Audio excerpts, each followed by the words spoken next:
Olá, gente querida, bem-vindos ao canal Rui Carlos e a Palavra. Gente, hoje eu estou passando por aqui não apenas para deixar uma mensagem de reflexão, mas eu acredito que é muito mais do que isso.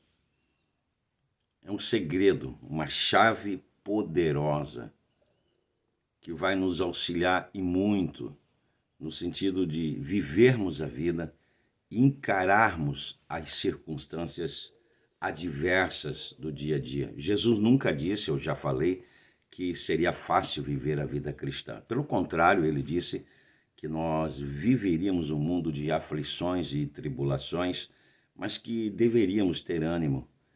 A Bíblia Sagrada não é apenas um livro que revela quem Jesus é e o que ele fez, mas é um livro que nos mostra o que fazer.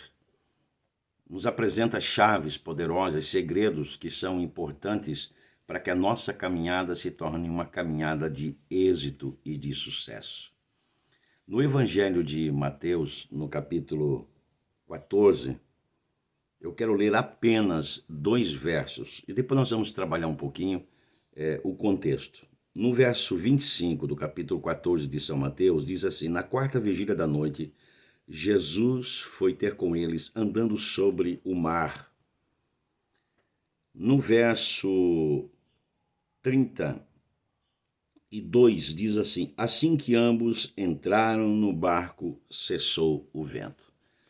O registro, Jesus Cristo andando sobre o mar, que começa no verso 22, nos conta uma história muito interessante. Os discípulos estão no alto mar, eles estão lutando contra a tempestade, isso nos fala da vida cristã. E de repente Jesus Cristo vem andando sobre as águas, eles viram Jesus andando sobre as águas, e a Bíblia diz que eles se atemorizaram. Eles ficaram com medo a ponto de acharem que se tratava de um fantasma. Então Jesus Cristo se aproxima e diz: não temais, não fiquem com medo, sou eu que sou aqui. Então Pedro disse: Senhor, se és tu, então permita que eu vá até onde o Senhor está. E assim aconteceu, e Pedro então fica com medo e se afunda, Jesus então o levanta. Mas a questão é que diz a Bíblia que depois que eles entraram no barco, o vento cessou. Como eu disse para você, muitas vezes o Evangelho tem que ser pensado. O Evangelho não é apenas um livro que nos estimula a falar sem pensar, porque muitas vezes, não observando o que está escrito, acabamos correndo o risco de falar o que não está escrito, ou então omitindo lições que são importantíssimas para a nossa vida. A pergunta é: por que o vento cessou depois que eles entraram no barco? Por que não aconteceu no momento em que Jesus Cristo disse aos discípulos que estavam comendo: sou eu, não temais? Não deveria ser aquela hora o momento certo, o momento exato para que a tempestade cessasse? Bom, eu quero lhe dizer 2 coisas. Existem o que a gente chama de a tempestade externa, as circunstâncias, as lutas, as adversidades. Existe a tempestade interna. Então eu quero dizer para você que a primeira lição está aqui. Antes de Jesus Cristo acalmar a tempestade pelo lado de fora, Jesus acalmou a tempestade interior. Que muitas vezes esta tempestade interior é que gera toda a tempestade exterior. E muitas vezes nós perdemos o senso de direção, nós não sabemos o que fazer, nós não sabemos para onde ir, nós perdemos realmente o rumo das coisas, acabamos até mesmo tomando decisões erradas, porque nós não estamos em paz, nós estamos intranquilos.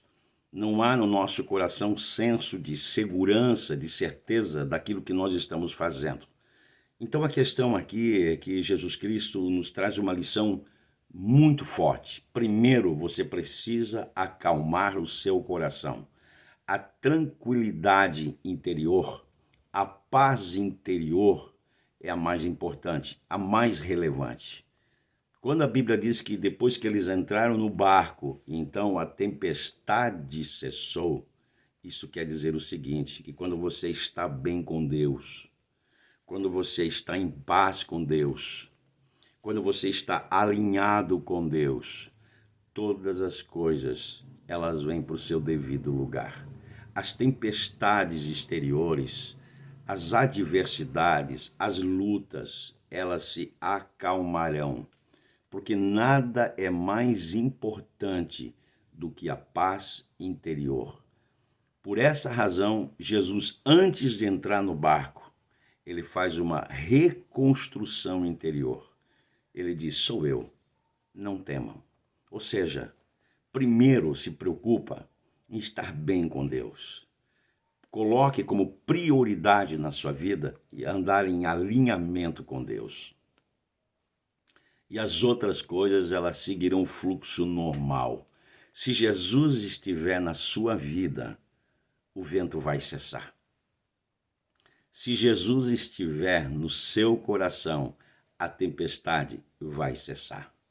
Se Jesus Cristo for o centro da sua vida, as coisas passarão. Se Jesus Cristo for o centro da sua casa, da sua família, for a prioridade, estiver realmente ocupando o primeiro lugar na sua vida, tenha certeza que as outras coisas, as circunstâncias, as adversidades, as tribulações, todas essas coisas serão momentâneas. Porque nada é mais importante na nossa vida, nada é mais importante na sua vida do que a paz interior. Nesse sentido, eu digo que aqui está o maior milagre. O maior milagre não é aquilo que Jesus faz pelo lado de fora, mas é um milagre que acontece pelo lado de dentro. Como eu tenho dito, o maior milagre de Jesus não é ressuscitar mortos, e sim ressuscitar vivos. O maior milagre é o milagre da reconstrução interior. O maior milagre é o milagre da paz interior. E isso justifica porque a história de tantos irmãos que passaram por lutas, tantas adversidades, ameaças, enfrentaram lutas, mas não perderam a paz. Por uma razão muito simples. A questão não é o que está acontecendo. A questão é quem está com você. Que o Senhor te abençoe, que o Senhor te guarde, em nome do Senhor Jesus.